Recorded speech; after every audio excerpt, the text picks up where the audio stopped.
Extension was discussed both at a committee level and at the board, and ultimately the league office was tasked by our board with doing an in-depth analysis. Hello everyone and welcome to my channel Clark Time Media. Are you ready? Let's go. Professional basketball has abruptly evolved in a way that nobody could have predicted. Everyone has been debating a single name for months.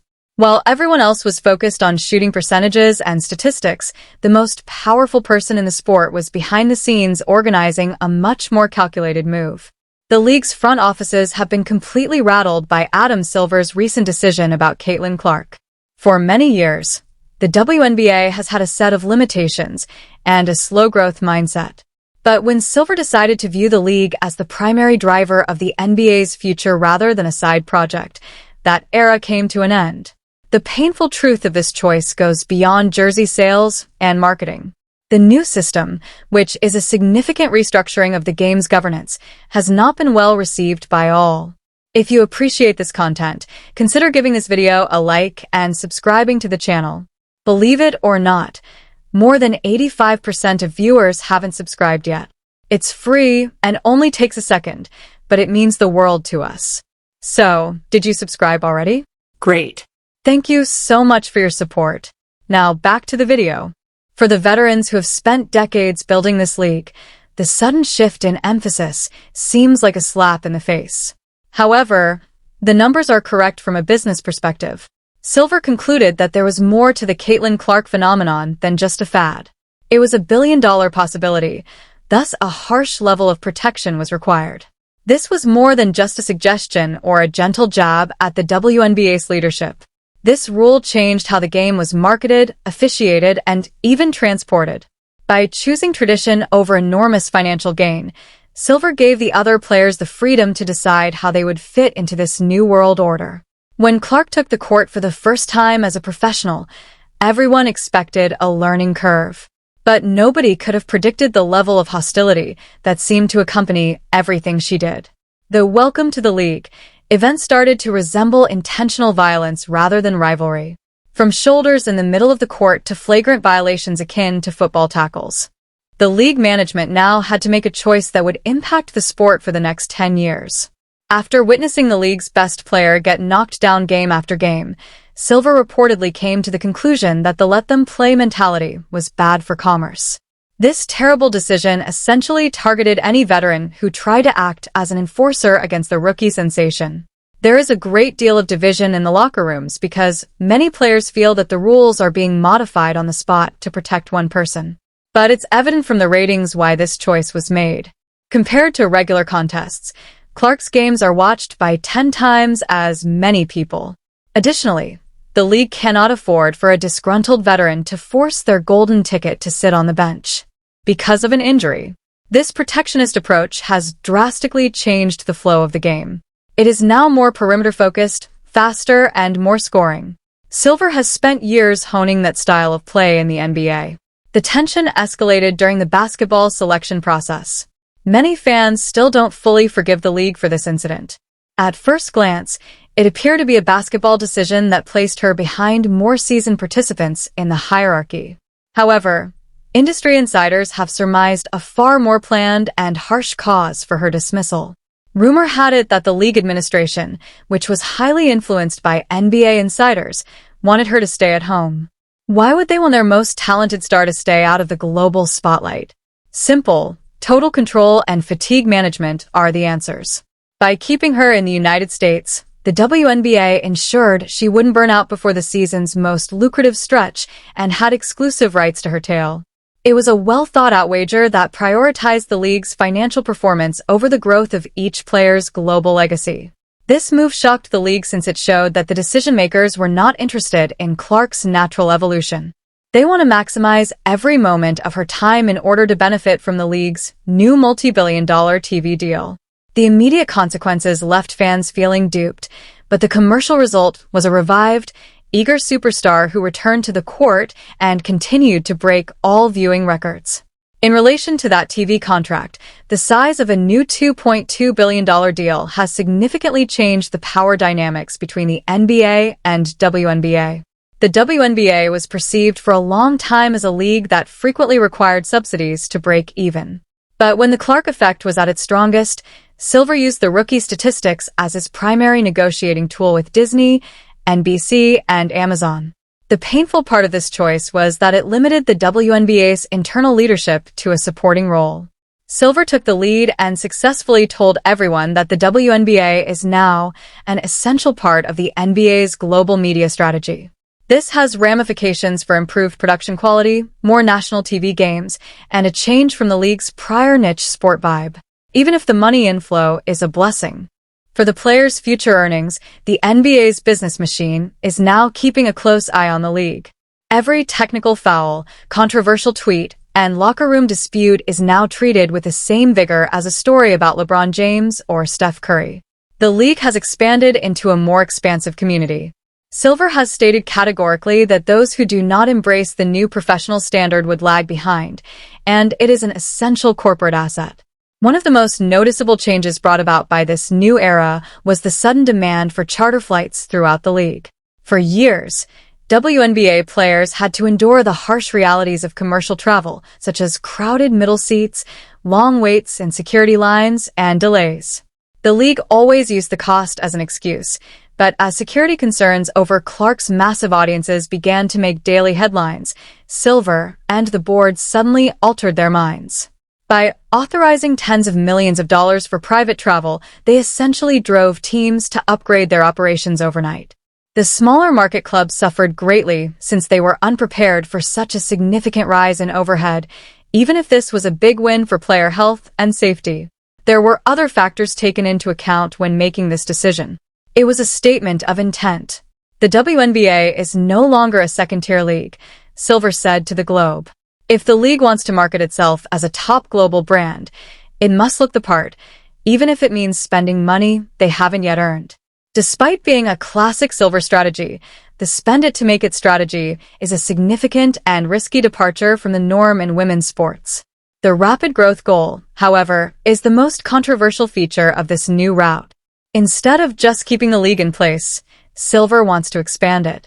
With new teams relocating to Portland, Toronto, and Golden State, the league's rapid expansion has many worried about the dilution of talent. The unpleasant reality for current players is that expansion drafts will soon pillage their squads, altering the competitive balance of the league. This quick expansion is clearly linked to the desire to capitalize on the Clark period while it is still hot. The league needs more games, more markets, more inventory, and more jerseys to sell. The league was astonished to learn that the policy of cautious and steady expansion had been abandoned the moment Clark's jersey became the best-selling item in professional sports. The corporation is expanding faster than the union can keep up, so the present players are concerned about what the next collective bargaining agreement will actually look like. The league's internal culture has also been disrupted by the administration's handling of the purported rivalry and jealousy narratives. The WNBA used to place a strong emphasis on sisterhood and unity, but Silver's team has realized that drama sells. To take advantage of the competition between Clark and other notable rookies like Angel Reese has been a drastic departure from the league's traditional marketing approach. In an effort to boost social media engagement and ticket sales, the league is now highlighting the controversy rather than downplaying it.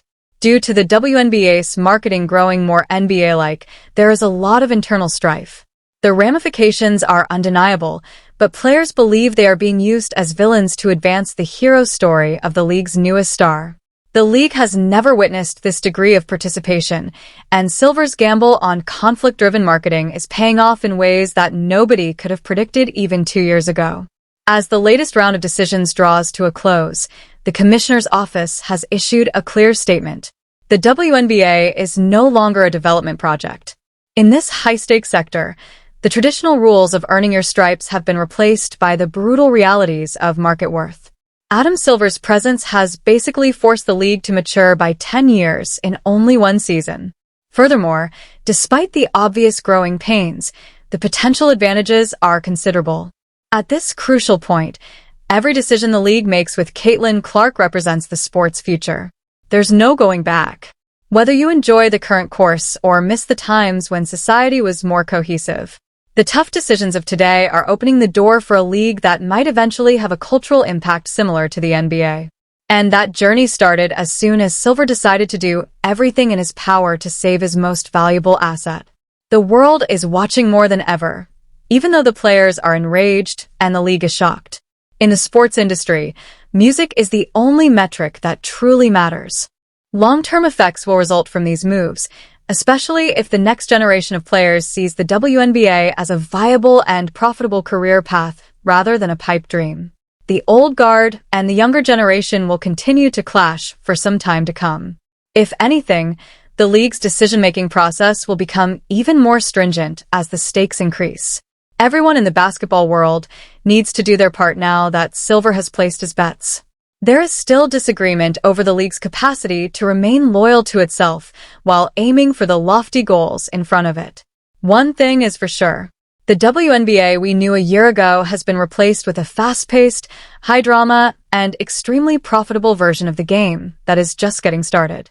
The actions that shock the league today are likely just the beginning of a far bigger change that will change women's sports globally, so we question how far the commissioner is willing to go to ensure that the Caitlin Clark era never ends. The shift in officiating alone has led to outbursts in locker rooms. Imagine learning overnight that, after 10 years of playing a physically demanding style of basketball, rookie fouls are now commonplace. Silver gave precise directions. Protect the shooter. This was sparked by her, but it wasn't solely about Clark. The administrators of the league concluded that wrestling matches are not watched by casual spectators. They keep an eye out for logo threes and quick transitions. By tightening the whistle, Silver successfully forced the WNBA to adopt the NBA's offensive-friendly philosophy. This strategy was described as harsh by coaches who had built their entire defensive identity on aggression. They had to give up years of planning in a matter of weeks. As startling as the new rules themselves were the league's quick implementation of them. Referees who disobeyed the new wide-open approach were subject to severe scrutiny, while those who embraced it were promoted to prime-time roles. As a result, the players became suspicious. They claimed that because they were unable to engage with Clark without sounding the alarm, the league was prejudiced in favor of its new star. The league, however, considered it a crucial advancement. You don't want a man who can lift something from 40 feet to be trapped in a clinch for 40 minutes. You want her to be free to share the highlights that gain popularity on social media. This viral economy is financed by Silver. He knows that every time Clark makes a stunning shot, the league's value rises by several $1 million. But the cost of that expansion is the alienation of the league's defensive specialists, who now feel like relics from a bygone era. The NBA was prioritizing entertainment value over fundamental basketball skills, according to the leaked internal documents. This was seen by many as the final betrayal of the fundamental principles of the WNBA. It was always about being tough and earning every basket. It is currently perceived by some as a staged performance meant to highlight a particular individual. The newcomers, on the other hand, don't care about the past. They value the show. They wish to take part in the occasion.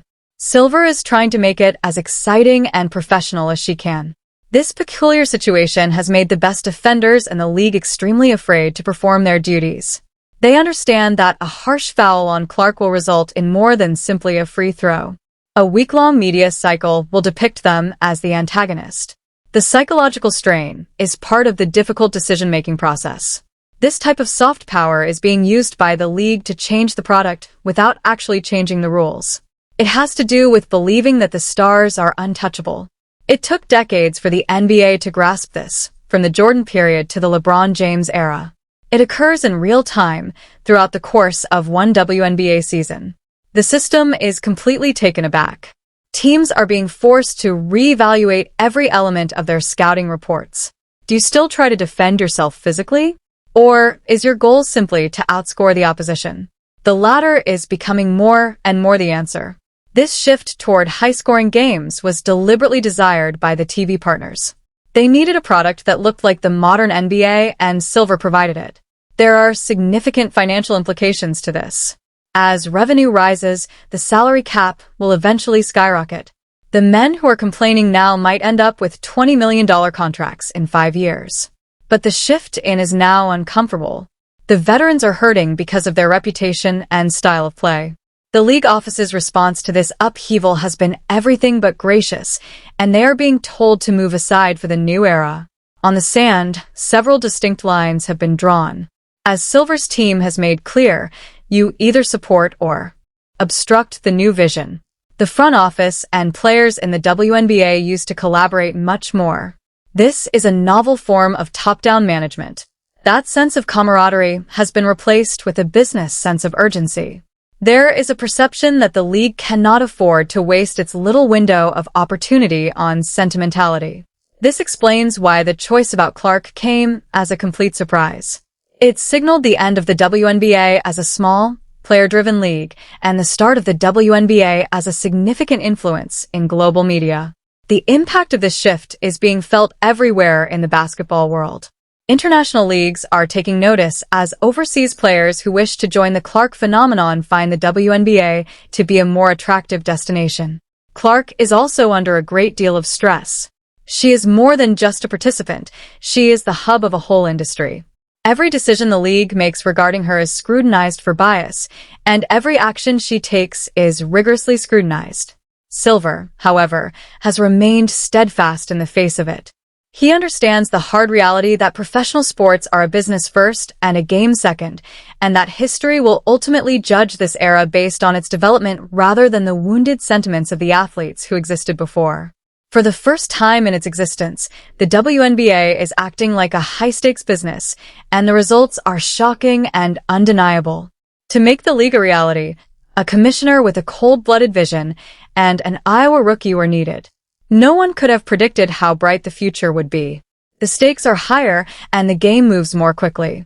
Even so, there were several decisions made along the road that shocked the sports world. As we proceed, the questions only become more intricate. How will the league handle the next big star? Will they receive the same level of protection and advancement? Or is this a one-time experiment unique to Clark? The league's competitors are closely monitoring the club as its internal dynamics continue to shift. But one thing is clear. The WNBA has given up on attempting to catch up. It's setting the pace. Once the initial shock has passed, a new reality has developed where today's difficult decisions will become the standard. The league made the required steps to survive and thrive. In the process, it changed the game permanently.